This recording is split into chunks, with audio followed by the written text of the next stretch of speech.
Hello, मैं अंकित sir आज आपका पाइथन का लेक्चर नंबर 2 स्टार्ट करने जा रहा हूं। जैसे कि पहले वाले क्लासेस में हमने डिस्कस किया था पाइथन के बेसिक्स के बारे में, पाइथन क्या होता है, प्रोग्रामिंग क्या होता है, उन सब पर हमने डिटेल चर्चा करी थी कि पाइथन किस तरीके से काम करता है।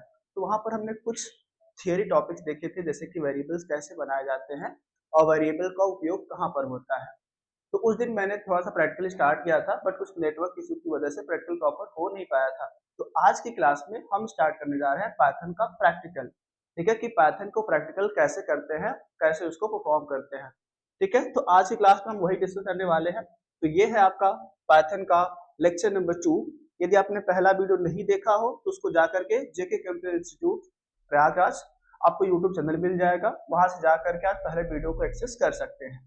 तो आज की क्लास में हम देखने वाले हैं हमारे पाइथन का प्रैक्टिकल। तो ये है आपका पाइथन का लेक्चर नंबर 2, जहां पर बताया गया था कि इस आपके क्लासेस में पाइथन के सारे सिलेबस पे थियरी, प्रैक्टिकल क्लासेस, ऑब्जेक्टिव और टेस्ट सीरीज सारी कंप्लीट कराई जाएंगी। तो उसी के बिहाफ पे आज हम चलते हैं आपके प्रैक्टिकल क्लासेस पर कि हम पाइथन में प्रैक्टिकल कैसे परफॉर्म करेंगे। ठीक है, तो उसके लिए मैंने स्टार्टिंग में आपसे एक्सप्लेन करी थी कि पाइथन के प्रैक्टिकल के लिए हमें दो चीजों की जरूरत पड़ती है। पहला, एक तो पाइथन लैंग्वेज और दूसरा एक आईडीई। आईडीई मतलब कि उस लैंग्वेज को करने के लिए एक प्लेटफॉर्म। तो वो प्लेटफॉर्म आईडीई होता है, जिसका फुल फॉर्म होता है integrated development environment. Integrated development environment. तो वो चीजें कैसे काम करते हैं तो आज हम दिखाते हैं। तो चलिए आते हैं आपके इंटरनेट पर। पहले तो हम पाइथन को डाउनलोड करना सिखाते हैं कि हम पाइथन को डाउनलोड कैसे कर सकते हैं। तो डाउनलोड करने के लिए आपको इंटरनेट पे आ जाना है और यहाँ पर सर्च करना है आपको पाइथन डाउनलोड। क्या सर्च करना है? Python download. डाउनलोड सर्च करने के बाद फिर आपको ये लिंक्स ओपन कर लेना है और यहाँ पर आपको डाउनलोड के सेक्शन पे जाकर के डाउनलोड पे क्लिक करेंगे और यहाँ पर आपको Python download Python install manager इस पे क्लिक कर देना है। जैसे आप इस पे क्लिक करेंगे आपका पाइथन यहाँ पर देखेंगे तो आपका ये डाउनलोड होने लगा। और ये नहीं, थोड़ा सा इसको यहाँ पर दिखाते हैं कि कैसे करना है। इसको थोड़ा सा कट करके ये डाउनलोड से आकर के यहाँ से कर लेना है। पाइथन 3.14.3 ये आपके पाइथन का वर्जन है, इस पे आप क्लिक कर लेंगे और जस्ट आपका ये डाउनलोड हो जाएगा। ध्यान रहे जो आप डाउनलोड कर रहे हैं उसकी फाइल का जो लास्ट में एक्सटेंशन होना चाहिए वो .exe है। तो फिर मान लीजिए आपने सही सॉफ्टवेयर डाउनलोड कर रहे हैं। ठीक है, इसको डाउनलोड होने दीजिए। और वैसे भी मैंने ये डाउनलोड करके पहले से इंस्टॉल कर ली है, लेकिन आपको दिखाने के लिए मैंने वापस से इंस्टॉल करके दिखाया कि हाँ ये पाइथन हमारा कैसे इंस्टॉल होता है। एक बार आपका इंस्टॉलेशन प्रक्रिया कंप्लीट हो जाए तो उसके बाद बस सिंपल सा उसको राइट क्लिक करके एडमिनिस्ट्रेटर के रूप में चला करके इसको आप फटाफट इंस्टॉल कर सकते हैं। मैं एक बार इसको स्टेप पे दिखा देता हूँ कि हम इसको कैसे परफॉर्म कर सकते हैं। ये जहाँ पर डाउनलोड हुआ है हम वहां पर चलते हैं, इसको कट कर देते हैं, इसकी जरूरत नहीं है। तो इस पर मैंने क्लिक करी, ये फाइल खुलेगा यहाँ पर। अब यहाँ पर ये इसलिए आ रहा है कि मॉडिफाई, रिपेयर, अनइंस्टॉल है, क्योंकि हमारे सिस्टम में पहले से पाइथन इंस्टॉल्ड है। इसके लिए आपको ये तीन ऑप्शन दिख रहे हैं। आप यदि आपके सिस्टम में नहीं इंस्टॉल होगा तो यहाँ पर सिंपल सा इंस्टॉल का ऑप्शन देगा, इस पर आप करके क्लिक करके आगे बढ़ेंगे, फिर वो आपको प्रॉपर इंस्टॉल हो जाएगा। ठीक है, एक बार ये इंस्टॉल हो गया। अभी इसको चेक करने के लिए कि हमारा पाइथन इंस्टॉल है कि नहीं है, अब इसका पाइथन में बाय डिफॉल्ट एक उसका आईडीई पाइथन लैंग्वेज के साथ आता है, जिसको हम बोलते हैं आईडीएलई। क्या बोलते हैं? आईडीएलई, जिसका फुल फॉर्म होता है integrated development learning environment. Integrated development learning environment. तो उसको चेक करने के लिए आप अपने सर्च बार में जाकर के यहाँ पर सर्च कर सकते हैं आईडीएलई। सर्च करेंगे, यदि ये आपको सर्चिंग में दिख रहा है यानी कि आपके सिस्टम में पाइथन इंस्टॉल्ड हो चुका है। अब इसको हम एक बार चला कर देखते हैं इस पर काम कैसे करना होता है, थोड़ा सा हम देखेंगे। ठीक है, तो यहाँ पे आकर के हमने इसको ऑन कर लिया। अब जैसे इसको ऑन कर लेंगे इसका प्रॉपर ये ओपन हो जाना है। फुल फॉर्म याद रखिएगा आईडीएलई का। इसको यहाँ से मैक्सिमाइज कर लेते हैं, ये हमारा हो गया मैक्सिमाइज। ठीक है, तो इसका full form ideally integrated development learning environment, जो कि पाइथन लैंग्वेज के साथ आता है। ध्यान रहे कि पाइथन को करने के लिए दो चीजों की आवश्यकता है, कि पहला तो आपका पाइथन लैंग्वेज, दूसरा एक आईडीई। अब या तो वो आईडीई आप अलग से डाउनलोड करिए लाइक VS कोड या फिर सबलाइम टेक्स्ट, ठीक है, या फिर पाईचार्म। बट हम उसके साथ जो इंटीग्रेटेड होकर के आता है, पाइथन के साथ जो होकर के आता है, हम उसको उपयोग करने वाले हैं ताकि आपको अलग से किसी रिसोर्स की जरूरत ना पड़े। हालांकि आपको करना हो तो आप ऑनलाइन जाकर के VS कोड या फिर अलग एडिटर आप डाउनलोड कर सकते हैं। फिलहाल हम यहाँ पर यूज करने वाले हैं अपना प्री डिफाइंड या फिर प्री इंस्टॉल्ड आपके पाइथन लैंग्वेज के साथ IDLE को। अब यहाँ पर जो इंटरफेस दिख रहा है, यहाँ पर किसी भी लाइन को आप लाइन बाय लाइन, मतलब अपने दिए गए कोड को या फिर दिए गए इंस्ट्रक्शंस को लाइन बाय लाइन एग्जीक्यूट कर सकते हैं। हम करके दिखाते हैं एक बार कि जैसे वेरिएबल्स हमने बनाना सीखा था, तो वेरिएबल हम बनाते हैं एक नेम नाम से। तो यहाँ पर हमने कर ली माई नेम इक्वल टू, और यहाँ पर एक नाम डिफाइन कर दिया कि जेके कंप्यूटर, जेके कंप्यूटर, ये करा और इसको एंटर कर दी। तो ये एक लाइन एग्जीक्यूट हो गई, ये एक लाइन एग्जीक्यूट हो गई। अब प्रॉपर जब ये लाइन एग्जीक्यूट हुई तो यहाँ पर प्रॉब्लम क्या है कि इसका आउटपुट चेक करना है आपको। जब इसका आउटपुट चेक करना हो तो यहाँ पर हम एक और कोड लिखेंगे जिसे हम बोलते हैं प्रिंट, और यहाँ पर आपके वेरिएबल्स का नाम रहेगा माई नेम, इसको लिखा और यहाँ पे करके इसको अब इंटर करेंगे, फिर आपको वो वैल्यू दिख जाएगी। लेकिन यहाँ पर एक ही प्रॉब्लम होता है कि यहाँ पर हम जब भी कोड लिखते हैं तो एक ही लाइन लिख करके जैसे हम इंटर करने जाते हैं तो वो एग्जीक्यूट हो जाता है। मतलब यहाँ पर दिए गए इंस्ट्रक्शन आपके लाइन बाय लाइन होते हैं, लेकिन जब आपको 2-3 लाइन साथ में एग्जीक्यूट करना हो तो यहाँ पर प्रॉब्लम करेगा। तो उसके लिए सोल्यूशन क्या है? तो उसके लिए हम क्या करेंगे, यहाँ पर जाएंगे आपके फाइल वाले सेक्शन पर और यहाँ से ले लेंगे एक न्यू फाइल। यहाँ से आकर के आप एक नया फाइल लेंगे और इसको मैक्सिमाइज कर लेंगे। ये फाइल लेने के बाद इसको आपको सेव कर लेना है, इसको आपको सेव कर लेना है।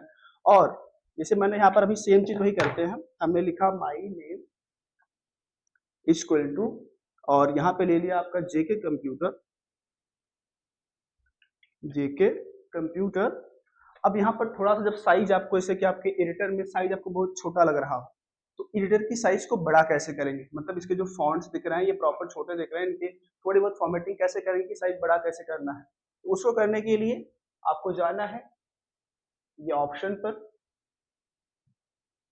यहाँ से आकर के ये ऑप्शंस नाम के टैब पे जाना है और यहाँ से जाने के बाद यहाँ पर आपको दिख जाएगा कॉन्फ़िगर IDLE, इस पे क्लिक करके आप यहाँ से देखेंगे तो आपके 2-3 अलग अलग ऑप्शन आपको दिख जाते हैं, जैसे कि फॉन्ट फेस, आपको लिखने का फॉन्ट प्रॉपर बदलना हो तो वो आप यहाँ से कर सकते हैं। और यहाँ पर देखेंगे साइज, तो साइज 10 है जो कि काफी छोटा है, इस पे क्लिक करके आप इसको बड़ा कर सकते हैं। हम 20 कर देते हैं और अप्लाई कर देते हैं। अप्लाई करके देखेंगे आपका साइज यहाँ पर बड़ा हो गया। आपको इससे और बड़ा चाहिए तो यहाँ पे जाकर के और थोड़ा सा बड़ा कर सकते हैं। हमने 34 किया, अप्लाई कर दिया। अप्लाई करने के बाद आप ओके कर दिए तो आपको देखिए फॉन्ट साइज प्रॉपर बड़ा हो जाना है। तो जब भी आपको थोड़ा बहुत साइज वगैरह या फिर उसके स्टाइल को बदलना हो तो आप कहाँ जाएंगे, आपके ऑप्शंस नाम के टैब पर, वहां से जा करके इसमें प्रॉपर आप फॉर्मेटिंग्स कर सकते हैं। और एक बार आपने कर लिया तो हमने सीखा था क्या वेरिएबल्स कैसे बनाए जाते हैं। प्रीवियस क्लास में जो पहला वाला लेक्चर था उसमें सीखा था कि वेरिएबल्स कैसे बनाए जाते हैं। तो वेरिएबल्स बनाने का तरीका क्या होता है कि पहले आपको एक प्रॉपर नाम रखना है कि वेरिएबल्स का काम क्या होता है, इन्फॉर्मेशन को सेव करना। जैसे आपके पास मान लीजिए आपको अपना नाम, अपना एज, अपना मार्क्स स्टोर करना है, तो कैसे करेंगे? तो उसके लिए सबसे पहले हमें वेरिएबल्स को डिफाइन करना चाहिए। वेरिएबल को डिफाइन करने के लिए हमें 4 रूल को ध्यान में रखना पड़ता है कि हम कभी भी वेरिएबल के नाम को नंबर से स्टार्टिंग नहीं करा सकते। नंबर से स्टार्टिंग नहीं करा सकते तो मतलब क्या कि हम केवल आपके कैरेक्टर या फिर अंडरस्कोर, इन्हीं दोनों से स्टार्ट कर सकते हैं। एक बार करके दिखाते हैं। जैसे कि यहाँ पर माई नेम हमने कर दी, स्टोर कर दी जेके कंप्यूटर। अब इसको रन कराने के लिए हमने कोड तो लिख लिया, अब इसको रन कराने के लिए आप इसको जैसे F5 प्रेस करेंगे। F5 इसका शॉर्टकट होता है कोड को रन कराने का। अदरवाइज यहाँ पर रन का ऑप्शन दिया है, इस रन के बटन पे क्लिक करके यहाँ पर देखिए उसका शॉर्टकट दिया है रन मॉड्यूल, इस पे क्लिक कर देंगे तो पहले इसको सेव करने के लिए कहेगा। जब आप इसको सेव करेंगे, ओके करेंगे तो आपका विंडो खुल जाना है और यहाँ पर आप कोई सा भी नाम दे करके फाइल को सेव कर सकते हैं। बट हमारी पहली फाइल बन रही है तो हम यहाँ पर करेंगे इंडेक्स।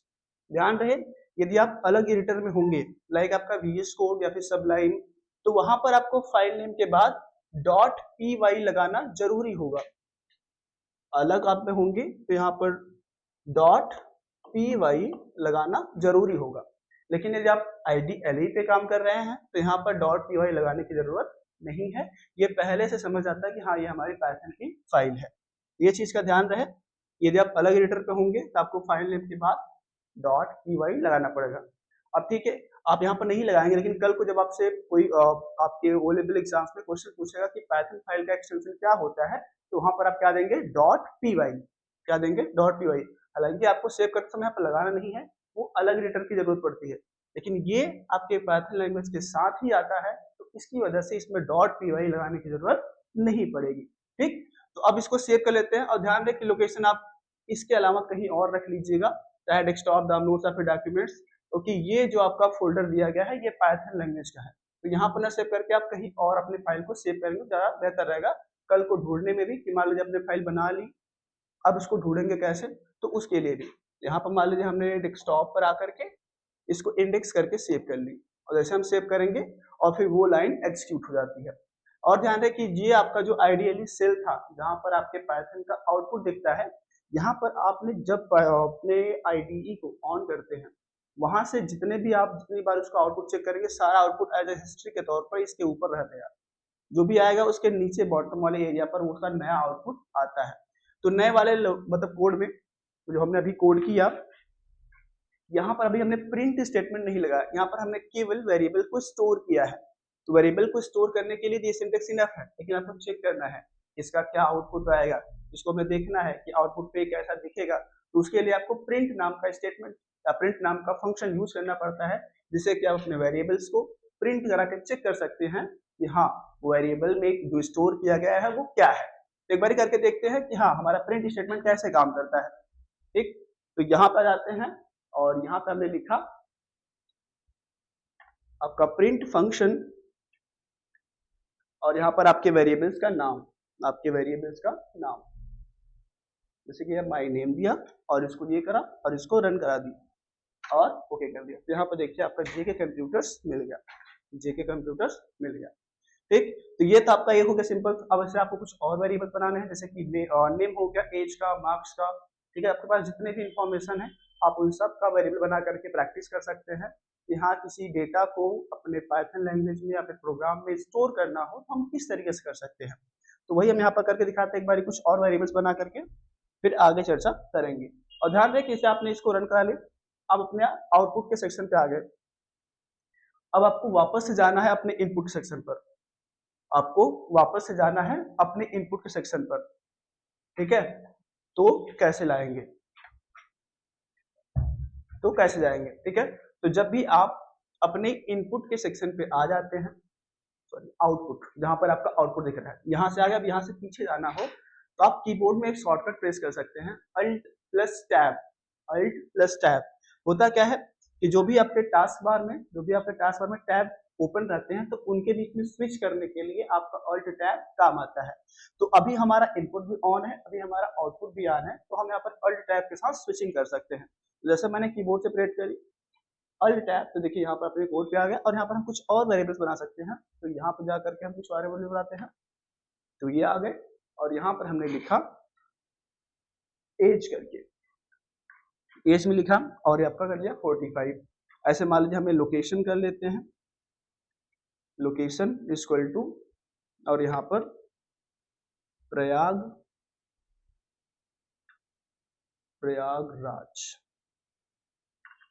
ये मैंने लिख ली प्रयागराज, ठीक है। अब यहाँ पर आप थोड़ा सा नोटिस करिएगा कि जब भी हम अपने वेरिएबल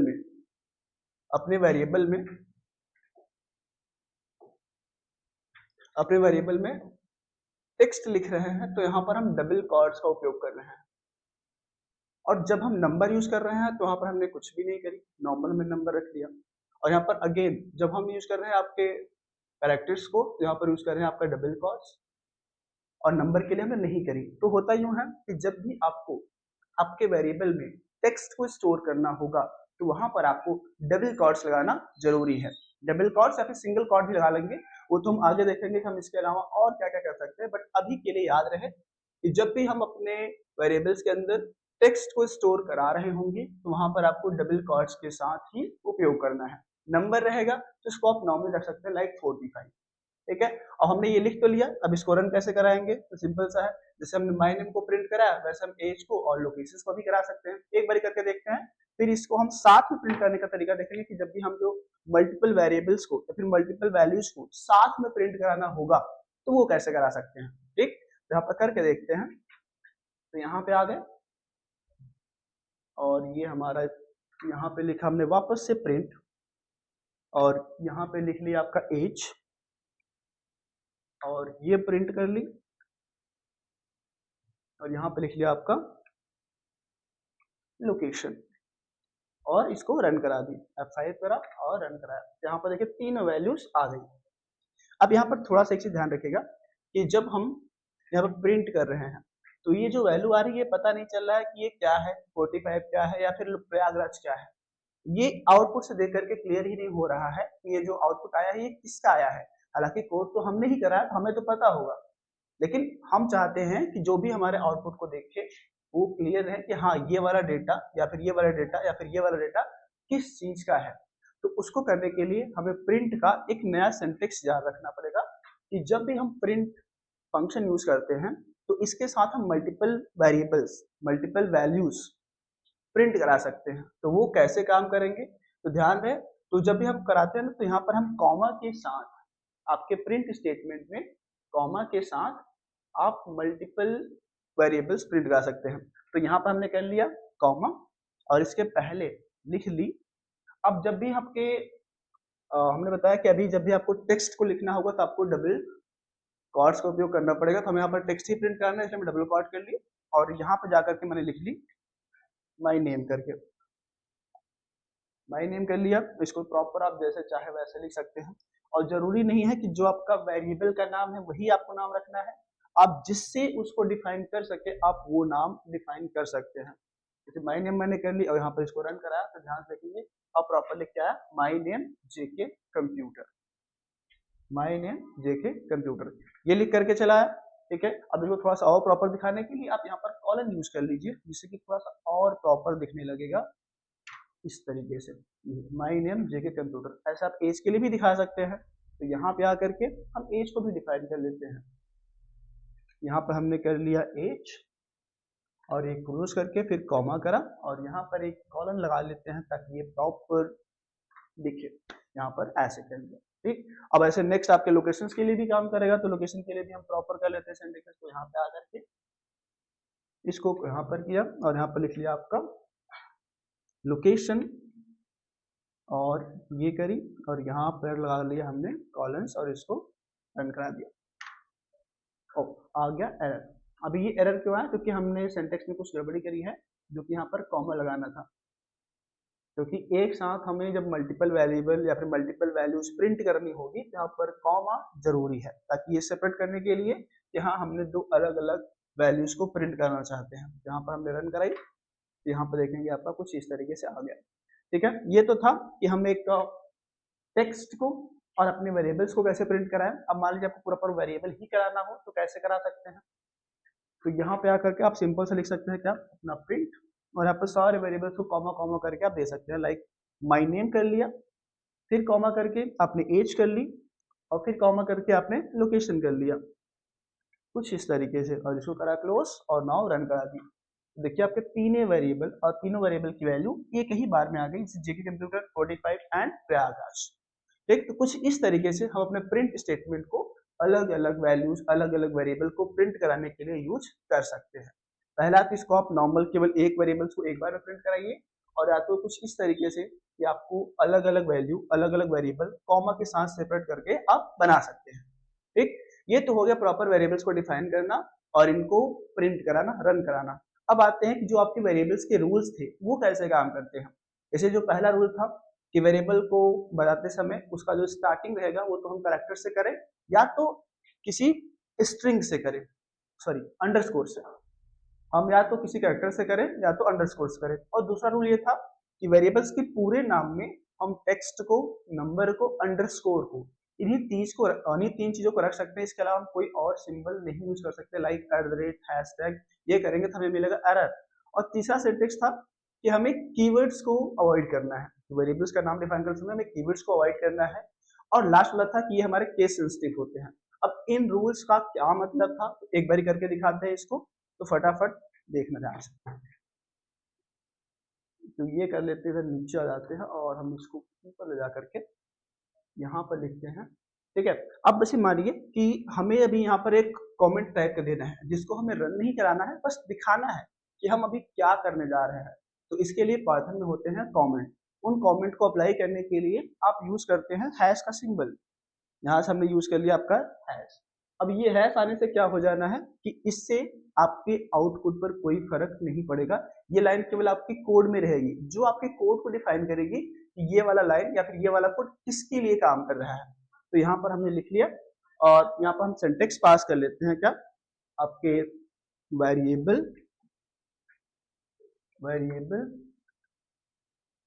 रूल, ये लिख लिया। जो पहला रूल था उसको फॉलो करते हैं कि जो स्टार्ट होना चाहिए वो प्रॉपर एक कैरेक्टर से ही होना चाहिए। तो ठीक है, अभी तक जो हमने वेरिएबल इस्तेमाल किया है वो ज्यादातर आप यहाँ पर ऊपर देखेंगे तो फिर प्रॉपर आपके कैरेक्टर के साथ ही है। अब करते हैं किसी नंबर से ट्राई करने की कोशिश करते हैं तो वहाँ पर क्या एरर मिलेगा वो हम देखते हैं।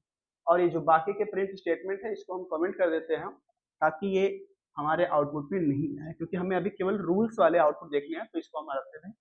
तो सबके स्टार्टिंग में हमने शिफ्ट के साथ हैश लगा ली, और ये जो हम शिफ्ट के साथ हैश लगा रहे हैं और ये होता है आपका single line comment. Single line comment कि जब भी आपको कोड को लाइन बाय लाइन कमेंट करना हो तो उसे हम बोलते हैं सिंगल लाइन कमेंट, जो कि हम लाइन के स्टार्टिंग में हैज सिंबल लगा के कर सकते हैं, हैज सिंबल लगा करके कर सकते हैं।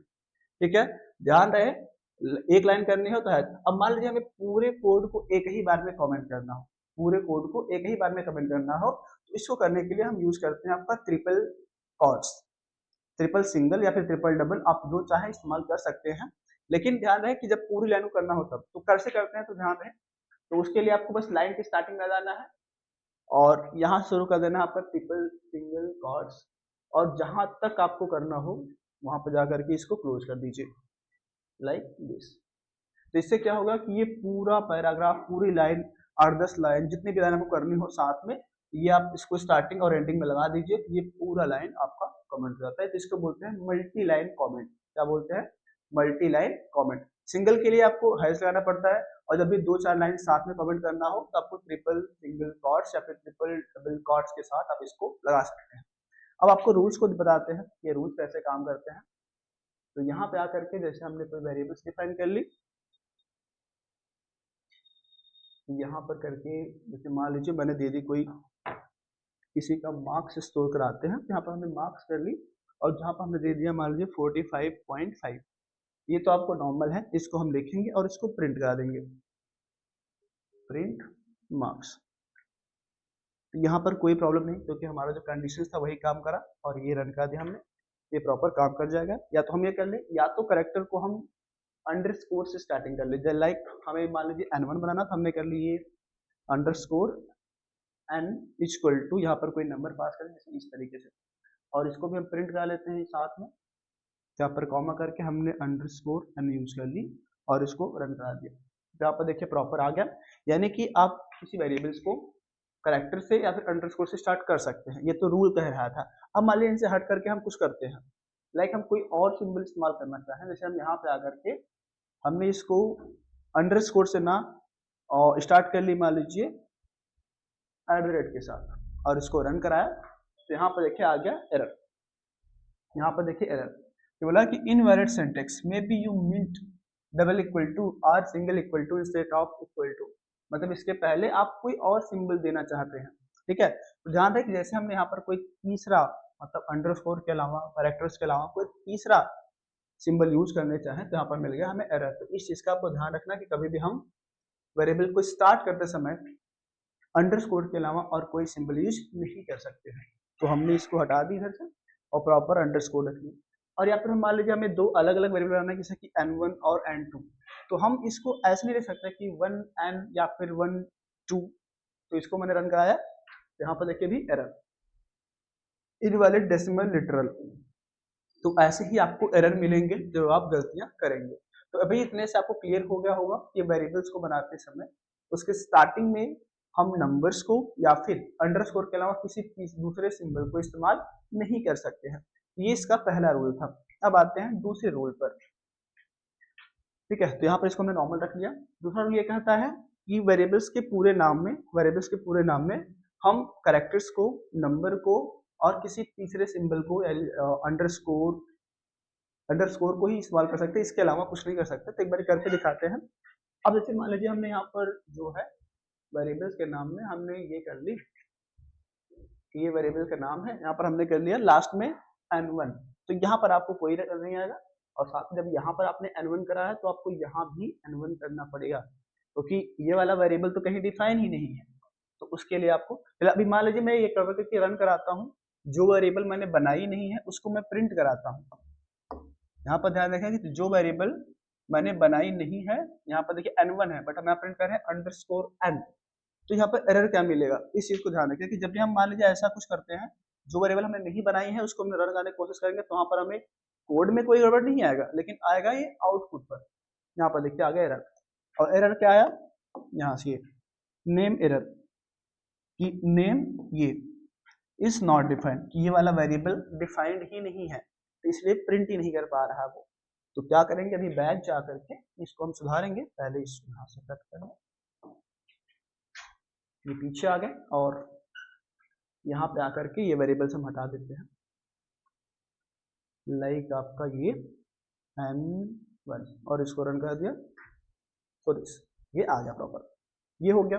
अब मान लीजिए हमने ये तो हो गया कि कैरेक्टर्स नंबर हो गया, अब इसके अलावा हम कोई सिंबल इस्तेमाल करें, जैसे कि हमने अंडरस्कोर तो रूल कहता है कि वेरिएबल्स के नेम में हम अंडरस्कोर इस्तेमाल कर सकते हैं, और जब यहाँ पर किए हैं तो यहाँ पर भी करना पड़ेगा, या मैंने अंडरस्कोर कर ली और इसको रन करा दिया, और यहाँ पर देखेंगे आपका तब भी चल गया प्रॉपर। अब मान लीजिए अंडरस्कोर के अलावा हम कोई तीसरा सिंबल इस्तेमाल करते हैं, जैसे हमने कर ली वही एडरेट या फिर डॉलर इस्तेमाल कर लेते हैं, और यहाँ पर भी डॉलर कर लेते हैं, तो यहाँ पर क्या एरर मिलेगा कि नहीं मिलेगा, इस चीज का ध्यान रखना। तो मैंने यहाँ पर कराई, यहाँ पर देखिए वही इनवैलिड सिंटैक्स कि ये हम सिंबल इस्तेमाल नहीं कर सकते हैं। तो ध्यान रहे कि वेरिएबल के पूरे नाम में हम कभी भी अंडरस्कोर के अलावा और कोई तीसरा सिंबल इस्तेमाल नहीं कर सकते। तो ये आपका दूसरा रूल था कि वेरिएबल्स के पूरे नाम में, मतलब जो आप पूरा नाम रख रहे हैं, ये जैसे कि कंप्लीट इसका नेम हो गया, जैसे कि मार्क्स, इस पूरे नाम में हम नंबर्स को, कैरेक्टर्स को और अंडरस्कोर को, इसके अलावा और कुछ भी इस्तेमाल नहीं कर सकते हैं। तो वो अभी करके दिखा दिया।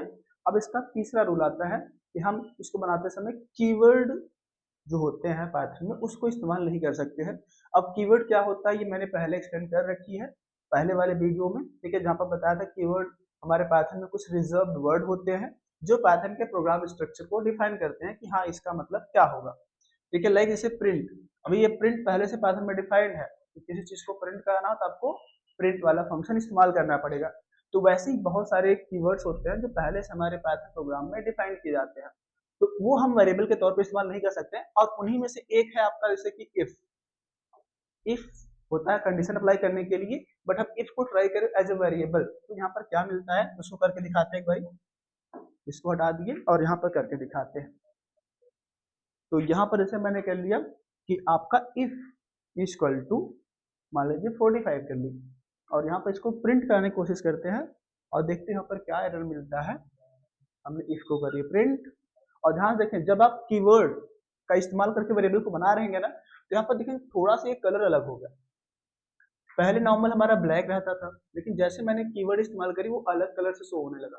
तो मान लीजिए कभी आपको कीवर्ड याद भी ना हो कि ये भी कीवर्ड्स हैं, लेकिन वेरिएबल का नाम लिखते समय ऐसा कलर हो जाए, मतलब वो कोई कीवर्ड है, तो उसको आप यूज नहीं कर सकते। चलिए इसको हम रन कराते हैं, और यहाँ पे कर लिया, तो यहाँ पे देखिए आपका एरर आ गया कि इफ के बाद आप इक्वल टू तो लगा ही नहीं सकते, क्योंकि इफ के बाद आपका लगता है ब्रैकेट्स, इफ के बाद लगते हैं कंडीशंस, तो वो आप यहाँ पर इस्तेमाल नहीं कर सकते।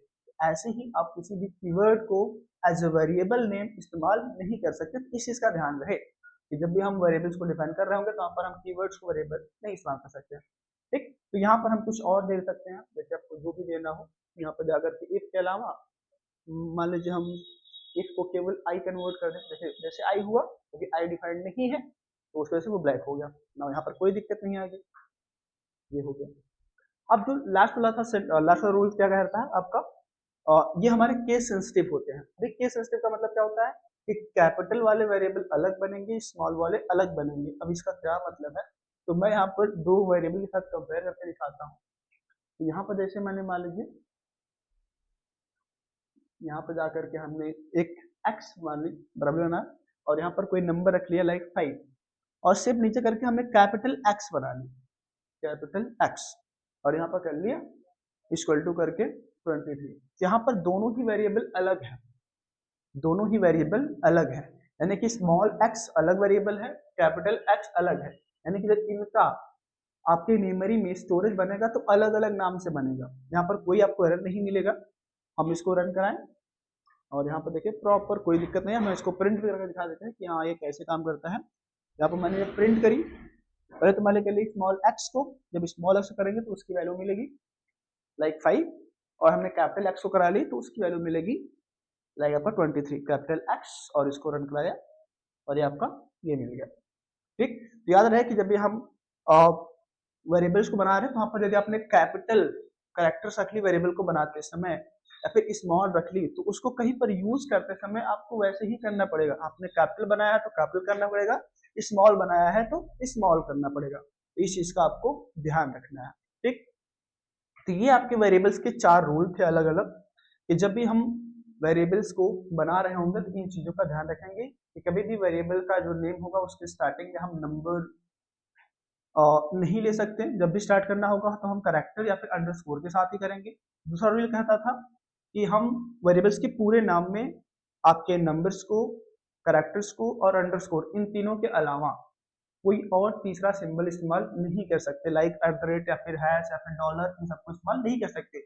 और जो तीसरा रूल था कि हमें कीवर्ड्स को अवॉइड करना है। जैसे हमने दिखाया कि इफ को हम एज ए वेरिएबल नहीं बना सकते क्योंकि इफ पहले से डिफाइंड है।